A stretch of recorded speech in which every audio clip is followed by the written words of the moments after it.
Hello दोस्तों, मैं हूं आरती मौर्य, स्पेशल एजुकेटर। कैसे हैं आप सभी लोग दोस्तों जैसे कि हम बात कर रहे हैं पेपर 6 पर यूनिट 2 का 2.1 चल रहा है। दोस्तों 2.1 में हमने अब तक जो किया है उसका परिचय भौतिक चिकित्सा का और उसकी परिभाषा और उसके उद्देश्य कर चुके हैं दोस्तों। तो आज का जो टॉपिक रहेगा यूनिट 2 का 2.1 से दोस्तों स्कोप ऑफ फिजियोथेरेपी यानी कि भौतिक चिकित्सा के क्षेत्र। आज हम भौतिक चिकित्सा के क्षेत्रों के बारे में जानेंगे दोस्तों। बहुत ही आसान तरीके से आपको इस चैनल के द्वारा आप अपने डीएड की एजुकेशन कंप्लीट कर सकते हैं, यानी कि आप बहुत ही आसानी से प्रत्येक यूनिट के बारे में जान सकते हैं। प्रत्येक हम सारे कॉन्सेप्ट क्लियर कराते हुए चल रहे हैं आपको, कौन कौन से कहां पर और कैसे कैसे एग्जाम में आएगा। आपको लाइव क्लास भी कराएंगे दोस्तों, बता देंगे कि किस पेपर से कितना कितना आ सकता है दोस्तों, यानी कि आपके एग्जाम की प्रिपरेशन भी कराई जाएगी। तो दोस्तों आप ज्यादा से ज्यादा वीडियो को लाइक करें, चैनल को सब्सक्राइब करें, बेल आइकन को प्रेस करें ताकि आने वाली वीडियो आप तक पहुंच जाए। चलिए दोस्तों चलते हैं यूनिट 2.1 की तरफ। स्कोप ऑफ फिजियोथेरेपी यानी कि भौतिक चिकित्सा के उद्देश्य। भौतिक चिकित्सा के उद्देश्य दोस्तों निम्नलिखित हैं। जैसा कि हमारा जो एक फील्ड है, हम जिस क्षेत्र में हैं यानी कि हम स्पेशल एजुकेशन के क्षेत्र में, विशेष शिक्षा के क्षेत्र में, तो जरूरी नहीं है अगर हम फिजियोथेरेपी यानी कि भौतिक चिकित्सा के बारे में आज हम पढ़ रहे हैं या जान रहे हैं, उसको देख रहे हैं, तो जरूरी नहीं है कि भौतिक चिकित्सा केवल विशेष बच्चों के लिए है या विशेष आवश्यकता वाले व्यक्तियों के लिए या केवल विशेष स्पेशल फील्ड के लिए ही रेलेवेंट है। ऐसा नहीं है दोस्तों। फिजियोथेरेपी जो है, भौतिक चिकित्सा जो है दोस्तों, अपने आप में बहुत बड़ा क्षेत्र है, यानी कि अपने आप में सर्वश्रेष्ठ स्थान है। इसका जो सर्वश्रेष्ठ स्थान है भौतिक चिकित्सा का दोस्तों, अपने आप में बहुत बड़ा क्षेत्र है और प्रत्येक क्षेत्र में कार्य करती है। हम ये नहीं कह सकते केवल हमारे स्पेशल बच्चों के लिए ही है, हमारे सीपी बच्चों के लिए या फिजिकल डिसेबल्ड बच्चों के लिए ही है या केवल स्पेशल फील्ड में ही कोई कर रही है, स्पेसिफिक एरिया में। ऐसा नहीं है दोस्तों, प्रत्येक क्षेत्र में फिजियोथेरेपी का स्कोप है दोस्तों। देखते हैं कौन कौन से ऐसे क्षेत्र हैं दोस्तों। जैसे बताया गया है शल्य चिकित्सा दोस्तों, सबसे पहले बताया गया है शल्य चिकित्सा।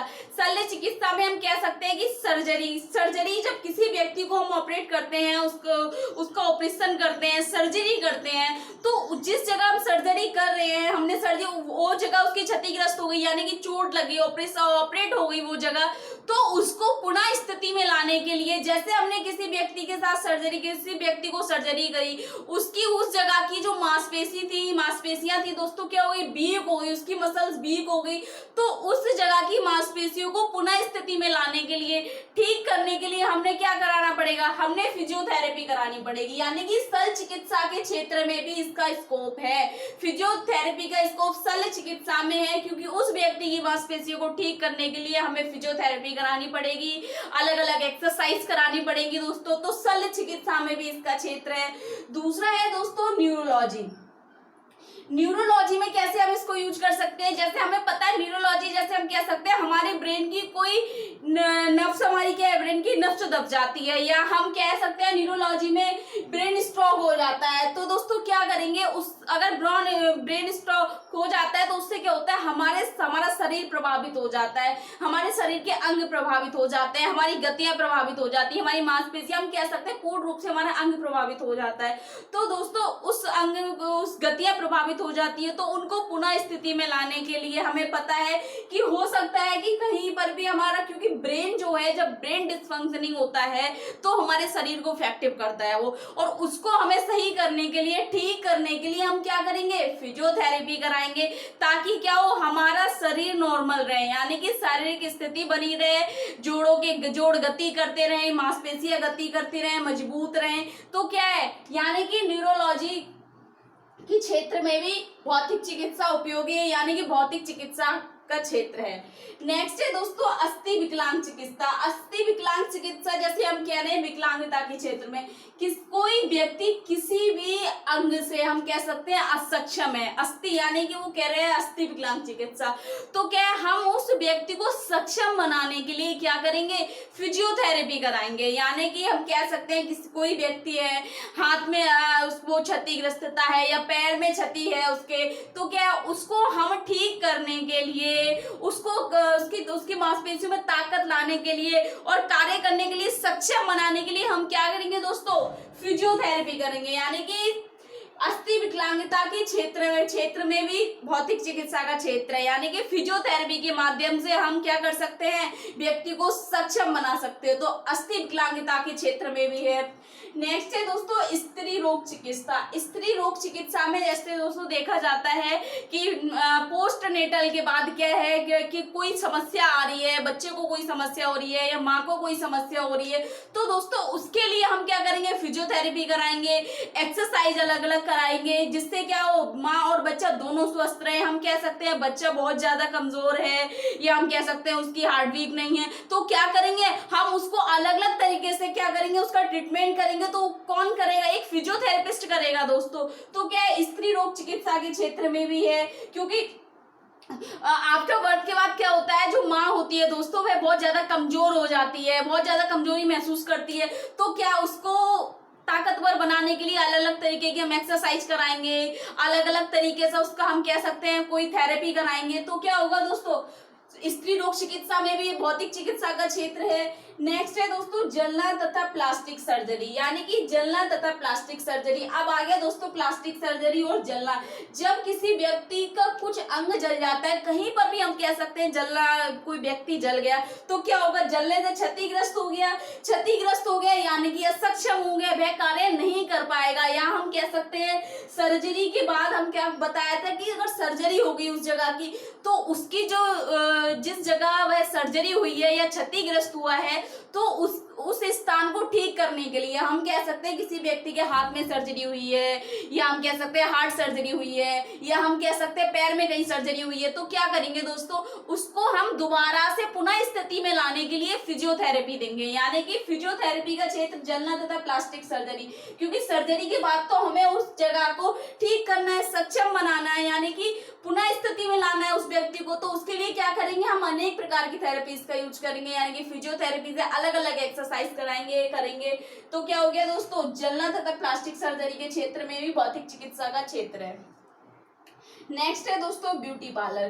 ब्यूटी पार्लर में आजकल हम देखते हैं कि अलग अलग तरीके की मसाज हो रही है पेन गेन करने के लिए, यानी कि पेन कम हो जाए, उनका सिर का दर्द कम हो जाए, बॉडी मसाज करा रहे हैं ताकि शरीर का दर्द कम हो जाए। तो क्या है दोस्तों, वो क्या हो रहे हैं, व्यक्ति के लिए स्वास्थ्य रहित कार्यक्रम चल रहा है, यानी कि और वो किसके माध्यम से चल रहा है, फिजियोथेरेपी के माध्यम से चल रहा है, यानी कि शारीरिक चिकित्सा या भौतिक चिकित्सा हो रही है वहां भी। क्योंकि अगर किसी व्यक्ति का दर्द कम हो रहा है तो क्या हो रहा है, भौतिक चिकित्सा हो रही है। किसी व्यक्ति के हम कहते रिलैक्सेशन टाइप की हम कोई थेरेपी दे रहे हैं उसको, तो क्या हो रहा है दोस्तों, आजकल ब्यूटी पार्लर्स में भी क्या है, भौतिक चिकित्सा का क्षेत्र है।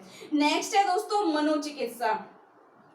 मनोचिकित्सा में क्या है दोस्तों कि मनोचिकित्सा में आजकल हम देखते हैं कि व्यक्ति बहुत ज्यादा स्ट्रेस में हो जाता है या बहुत ज्यादा परेशान हो जाता है, अनकॉन्शियस हो जाता है, कहीं कहीं व्यक्ति को दौड़े पड़ जाते हैं कि इतना हाई स्ट्रेस हो जाता है व्यक्ति को। तो उस व्यक्ति को हम पुनः स्थिति में लाने के लिए क्या करेंगे, उसको इलेक्ट्रिसिटी शॉर्ट देंगे, या हम कह सकते हैं उसको अलग तरीके से हम कह सकते हैं कोई ऐसी थेरेपी कराएंगे जिससे व्यक्ति दोबारा पुनः स्थिति में आ जाए। तो फिजियोथेरेपी क्या करेगा, थेरेपिस्ट क्या करेगा दोस्तों, उसको इलेक्ट्रिक शॉक देगा हम कह सकते हैं।